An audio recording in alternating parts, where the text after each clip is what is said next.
بسم اللہ الرحمن الرحیم، اللہم صلی علی محمد و آل محمد۔ السلام علیکم ورحمۃ اللہ وبرکاتہ۔ آج کے نام کا اسم اعظم بتانے سے پہلے میں مختصر طور پہ آپ کو اسم اعظم کے بارے میں کچھ باتیں بتاؤں گا، جیسا کہ اسم اعظم کیا ہے، اسم اعظم پڑھنے کے کیا فائدے ہیں اور کس مقصد کے لیے اسم اعظم کو پڑھ سکتے ہیں، اسم اعظم پڑھنے کا طریقہ کیا ہے اور کس وقت پڑھنا چاہیے۔ اسم اعظم اللہ تعالیٰ کے ذاتی اور صفاتی ناموں کا اس انداز میں پڑھنا جو آپ کے نام کے اعداد کے برابر ہوں، آپ کے نام کا اسم اعظم کہلاتا ہے۔ آپ کے اسم اعظم میں اللہ تعالیٰ کے ناموں کی تعداد 1، 2 یا 3 یا اس سے بھی زیادہ ہو سکتی ہے۔ اپنے نام کا اسم اعظم پڑھنے کے فائدے بے شمار ہیں، میں اور آپ اس بات کا اندازہ بھی نہیں لگا سکتے۔ آپ اپنے نام کے اسم اعظم کے ذریعے رزق، مال و دولت، اپنا گھر، پریشانیوں کا خاتمہ،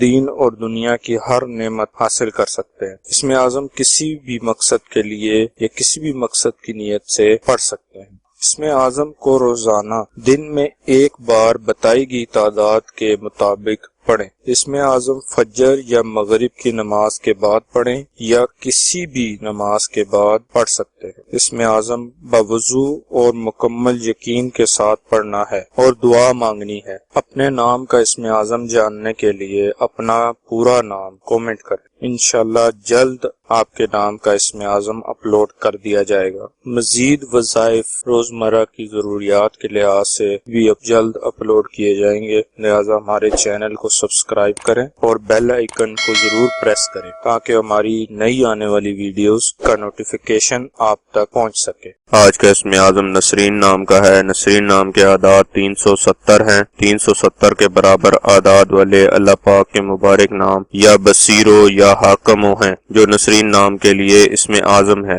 اسم اعظم کو پڑھنے کی تعداد اپنے نام کی تعداد کا 2 گنا ہے، یعنی نسرین نام کا اسم اعظم 740 مرتبہ پڑھنا ہے۔ اسم اعظم یا کسی بھی وظیفے کو پڑھنے کے بعد اللہ تعالیٰ کے حضور دعا ضرور کیا کریں۔ ثواب کی نیت سے ہماری ویڈیو کو شیئر کریں، لائک کریں اور اپنی دعاؤں میں ہمیں یاد رکھیں۔ جزاک اللہ خیر۔